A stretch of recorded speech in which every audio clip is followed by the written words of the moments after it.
భక్తి అంటే ఏమిటి? దేవుడు ఏమై ఉన్నాడో ఆ విషయాన్ని బట్టి ఆయనను ఆరాధించడమే భక్తునికి ఇష్టమైన పని. అంతేకాదు, అడిగినా అడగకపోయినా దేవుడు ఒక తండ్రిగా, తల్లిగా, స్నేహితునిగా, వైద్యునిగా తనకు చేస్తున్న మేలన్నింటి బట్టి భక్తుడు దేవుని ఎడల చూపే కృతజ్ఞతాభావమే భక్తి.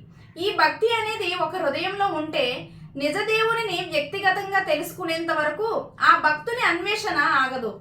భక్తుడు తాను ఎంత బలహీనుడనని తెలుసుకుంటాడో అంతగా దేవుని బలం మీద ఆధారపడతాడు.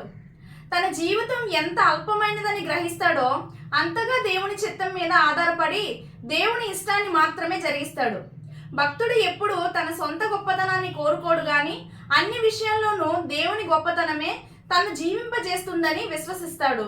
ఇలాంటి భక్తిని మన హృదయంలో కలిగి జీవించే నిమిత్తం ఆ పరిశుద్ధాత్మ దేవుడే మనందరికీ సహాయం చేస్తాడు.